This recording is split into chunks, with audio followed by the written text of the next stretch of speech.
Hello and welcome to Ula Tea Leaf Readings. My name is Lenor and tonight I'm going to be reading your tea leaves. This is a horoscope for Cancer. If Cancer is your solar, lunar, ascendant / rising sign, then this is a message for you. Okay, let's get started.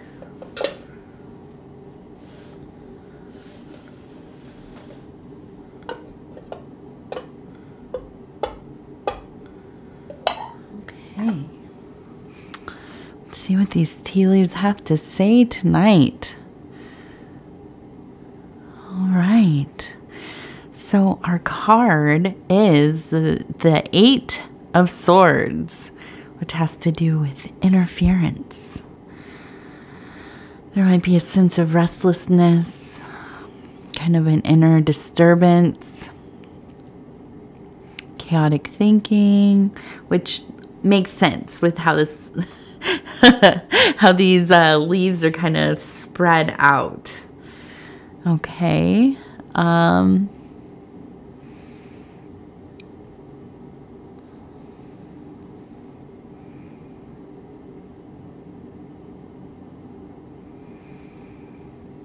Okay. So, I want to start. Well, where do I want to start? I want to start right here. We have, it looks like a large being kind of standing in front of this other person. Their head's kind of floating up there in the metaphysical. And I think this one really represents you. This one also represents you because they are tied together. Okay, so I'm seeing that this is kind of multiple sides of the same being and leads me to believe you are kind of getting in your own way.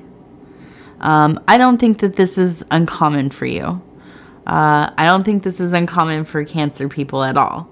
I think it is not unusual for you to kind of get into a kind of loop of overthinking.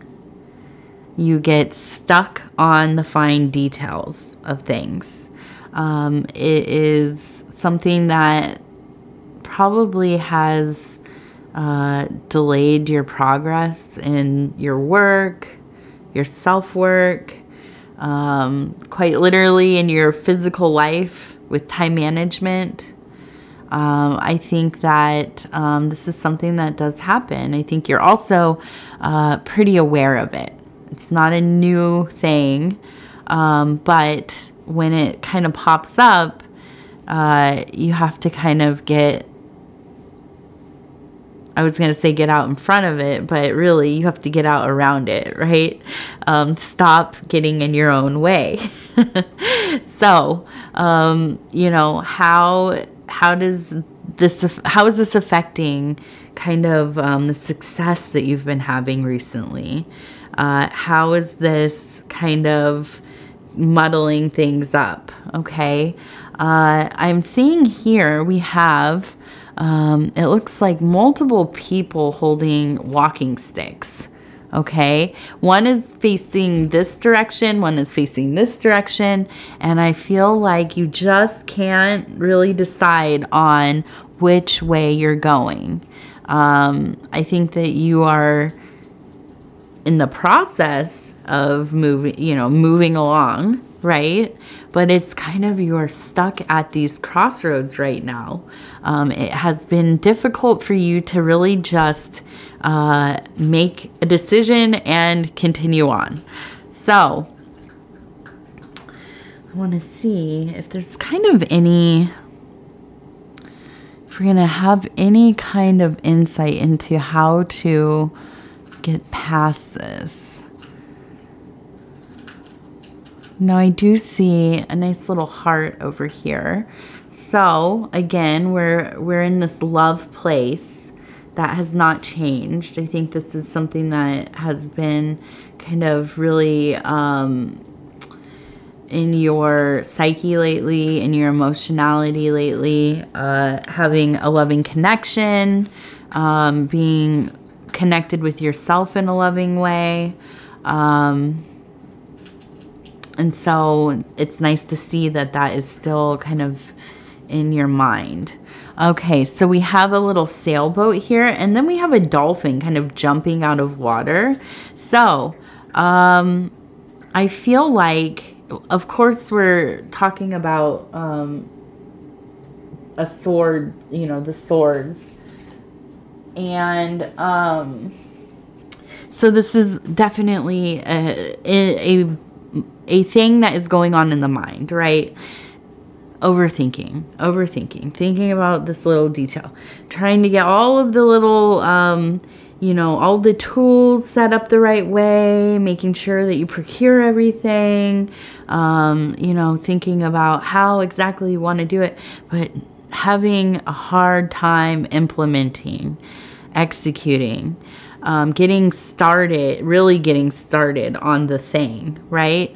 So I think it's important for you to, and this is in the physical zone, to get moving out of your workspace for a little bit, okay? Maybe some kind of intentional movement, something like stepping outside of your regular work or routine, maybe taking some days off, switching when you're working, you know, going to a place you've never been, like I said, intentional movement maybe, something that is kind of very sensory rich so that you can get out of your mind, at least, you know, thinking about these things. Go and do something that really, you know, has a lot of sensation, that is interesting. It can be enjoyable. It maybe is just something, you know, you've never tried. Something, I don't know, like sauna. I was going to say sensory tank, but that might be a place to go and think more deeply about these things. Maybe, you know, whatever it is, take a hike, do something that, you know, you exert yourself a little bit, go swimming. I'm like really thinking about the water, right? Can you tell? But yeah, something that just kind of shuffles up what you've been doing. Okay. I feel like you're really in a place of hyper focus. And so they're really, I think it can almost be kind of painful to break out of the place that you're in. As far as like saying, okay, today I am not going to go about my normal routine. Today I'm going to break this routine. I'm going to do something else. I'm going to have something, you know, I'm going to go out and eat something different instead of making the same thing at home. I'm going to, you know, work in the afternoon instead of the morning today. I'm going to, you know, whatever I mean, you get the point. But I think that sometimes this can be like such a crisis, you know, like a minor crisis. And I understand that because I really am a person that like I get so put off when my routine is disturbed unless I have like planned for its disturbance for a while. But sometimes we just have to. We have to see that there are other ways. It opens up different pathways in our brain and our thinking, how we experience the world. And this can definitely help us with our inspiration, get us out of like the little mental rut that we're in, help us find a different path forward. Okay. And now I see a person who's holding kind of a saw. So I feel like it really is important to kind of cut through some of the stuff. I feel like I almost get this image of you feeling like mentally being in like a like in the jungle with all of the you know, brush and things, the vegetation, just so thick you can't even walk through it. And having to kind of cut your way through all of that, right? And it is just very difficult, arduous kind of situation. But I think this is really about your, you know, your thinking. It's just so many things, not knowing how to navigate through it exactly. So taking one task at a time, okay? You know, after you have kind of broken your routine a little bit, done something different, gone out, had a sensory experience, maybe go see some music, that's another one, or a movie or whatever. Coming back and making a list of the things that you feel like you don't know how to sort out, that are too, you know, it's too overwhelming. You know, if you have somebody you work with, if you, if this is like a living situation thing or a family thing, having you and your partner kind of going through this together, delegating some tasks, brainstorming, making a plan, how to figure out how to get through this stuff. You know, I think that it's easy for you to feel like you have to take on so much of this stuff by yourself. And it doesn't have to be like that necessarily, okay? I think that, you know, just kind of approaching this with either a different set of eyes and ears and brains, or also giving yourself a little bit of a break, or both of those things can definitely help on having a different approach. And it might make it way easier than you can imagine, right? Over here, this one's really interesting. It looks like, excuse me, it looks like a large flower growing, and I see a person kind of standing next to it, kind of looking up at it, and maybe actually two people. And so I almost imagine some kind of like medieval, like lithograph of a, some, you know, mysterious and arcane plant. It kind of reminds me of that plant from, oh, what is that one where it's the plant that eats people? I can't think of the name of it. I've never been that into musicals, so I don't really, but I know the story, right? And so, anyways, kind of this interesting carnivorous plant here, and two people kind of gazing up at it in awe. And I think that this really is interesting. It's in the emotional zone. I feel like it's almost like thinking like this adoration for a very like primal and instinctual urge. Okay, I think so much of our lives we spend trying to refine ourselves and how we behave, and the things that you know, we should never you know, kind of act as an animal would, right? And of course that is true, but there are little remnants of this kind of fierce and ferocious thing within us that keep us alive, keep us, you know, moving forward.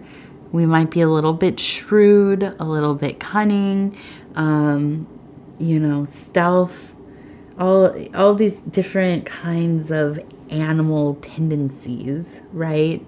And so I feel like using some kind of maybe visualization technique, active imagination, maybe kind of really tapping into that primal source for yourself, kind of connecting back to that thing that really gets you fired up, feels a little bit aggressive. Applying this to your work, right? Applying this to navigating those corridors of self.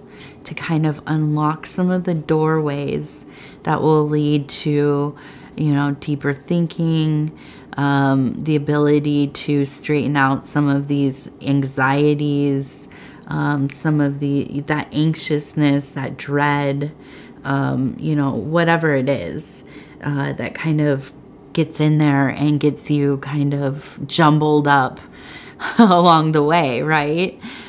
So not only that, but because we have this like posture of adoration here, I do believe that, you know, if you are somebody who is kind of will make artwork or keeps altars or, you know, creates talisman or whatever it is, some kind of magical or devotional device, I would say this is something to, you know, create something to implement this primal work, okay? And that could be a beautiful thing. I imagine in my mind's eye, taking maybe natural materials, things that you could find in your yard or when you are out doing, you know, whatever it is you're going to do to break up that routine, collecting a few things and then creating something with it, okay?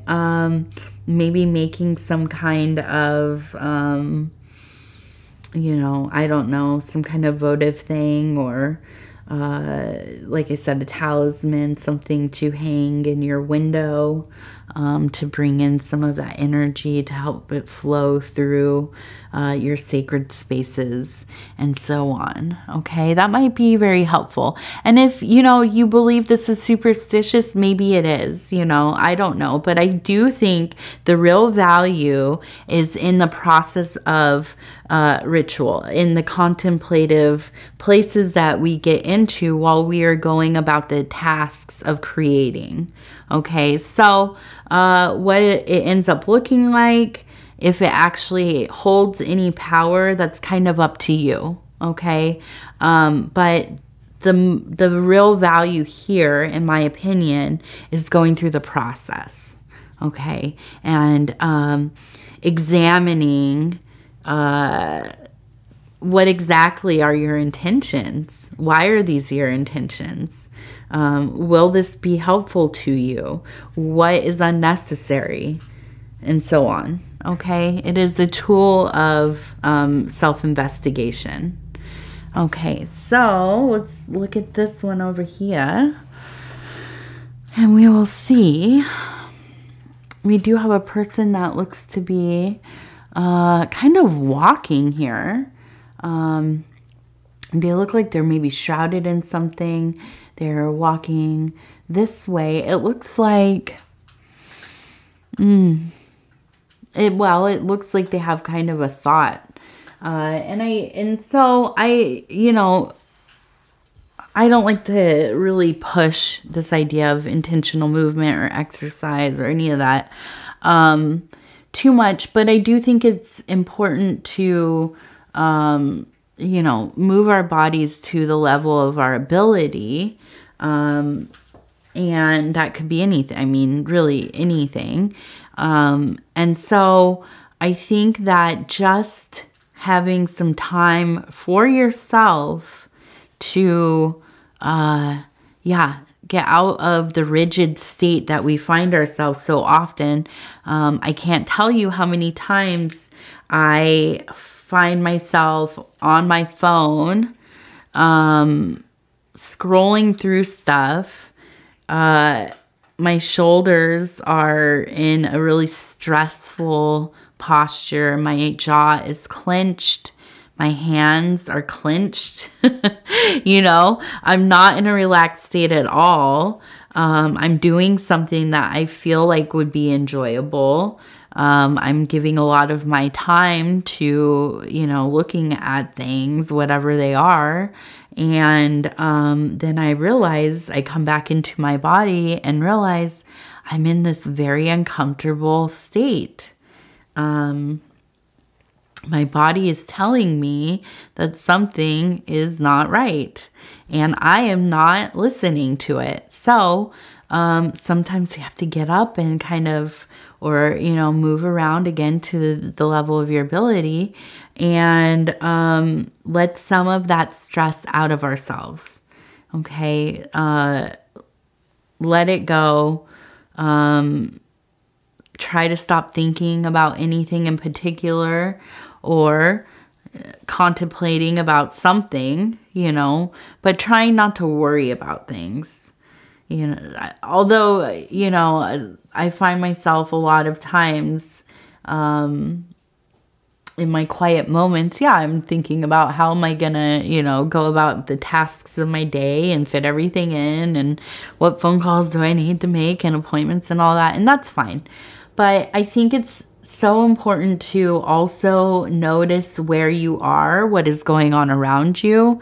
You know, where I live, we have a lot of the year where it's very cold outside. So during these warmer months, we do try to spend as much time out of doors and as we can. And I can't tell you how,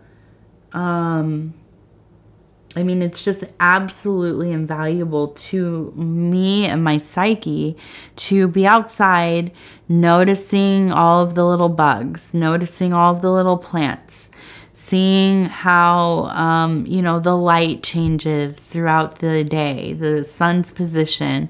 How do things look under the different stages of the sun? You know, what do the flowers look like late at night, you know, when the sun, it's dark and I turn on the porch light and I look at my flowers that are out there. What are they doing when everything is sleeping? Or, you know, the nocturnal animals are coming out. These are interesting things that we kind of don't remember to even, you know, to even think about, to even consider. But when we allow ourselves to be there and to be with our environment, with all of these universes that are happening, and there are kingdoms and kingdoms and kingdoms in just a small little space, these micro universes, when we are allowed to be a part of them and we find ourselves very present in them, observing them, that is a magical thing. And I think it is so important. It helps us relieve ourselves of all of the, not all of them, but, you know, some of the stressors that we take on as human beings. And so I think that this is something that might be helpful to you in your own way, whatever that looks like. Hello, Pudgy. Come on, buddy. You want to come down? Okay, you can just stand there. So, yeah, a good time to be present, okay? To be contemplative, but not fixated on this other thing, this work, these problems, whatever it is, the anxieties. Pudgy, come on. I need the camera. You're right in front of it, buddy. Come on, my love. I'm almost done. Come on. Will you come down, please? I know, you're so tired, you buddy. Okay, I'm gonna pick you up. Okay, there you go. All right. Okay, let's finish this off. Let's finish this off strong here. Okay, and I'm holding him like a baby, so I'm gonna... Okay, let me see. You gotta get your claws out of me, though. You're tearing up my night dresses. Please, let go, let go, let go. All right, I love you. We will go cuddle in bed very soon, I promise you. Go on, buddy. Whew. Every night. The last one, he tells me, okay, that's enough. Let's go to bed. Okay, so we have the indigo affirmation cards. And Last week we had the Bohemian. Now I have cat hair. And one of my favorite people on the channel here, I don't know that she watches Cancer, but Lynn, she asked me if we brush this cat, this little pudgy pudge, and we do. But he's still so hairy. It's just amazing to me. Okay, so I'm going to go ahead and pull one of these. And I came to this one here. We're going to turn it over. And it says, appreciation illuminates. Embrace an absolute love of life without exception. Yeah, that's a big one, right? That's maybe like a life's work. Just deciding to love parts of your life, to love your whole life, no exception. Just living in that raw, unconditional love. Yeah, and how do we get there?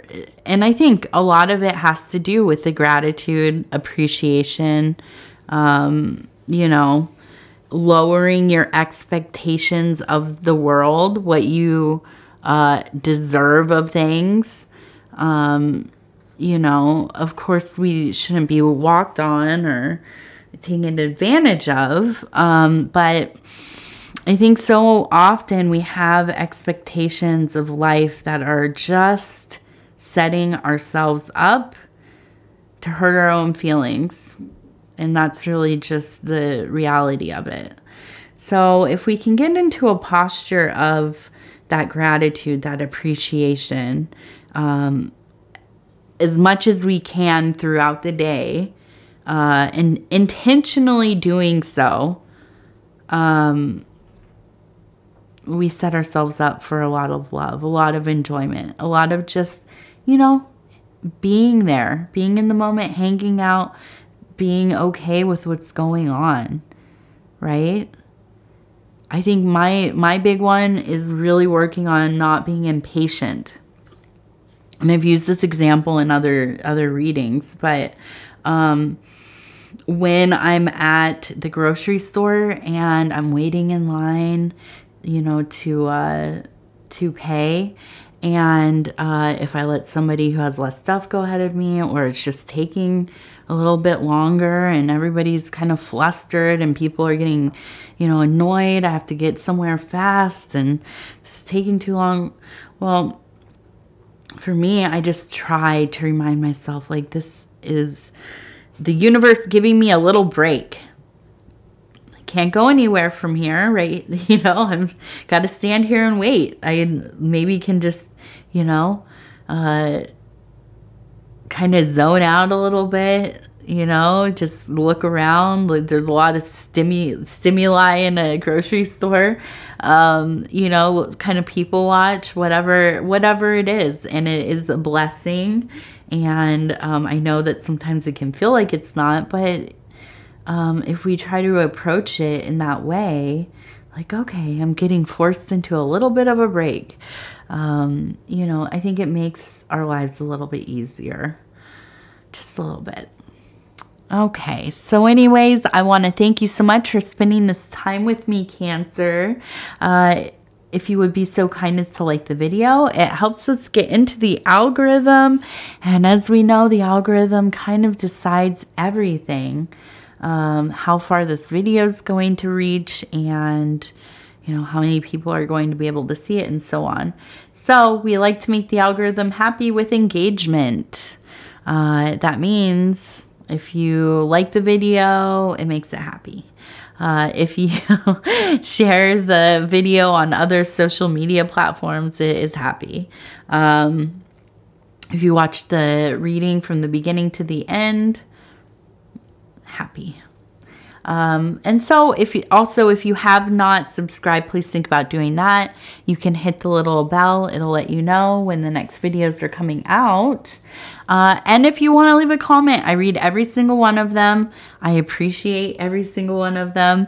It might take me a day or two to reply, but I do try to reply to each and every one of them within a day or two. So sometimes it just takes a little longer because things are busy, and I like to be able to read everything and, you know, reply in such a way that has feeling. Lets you know that I am feeling you as well. Okay, so I want to thank you, and we will talk again really soon.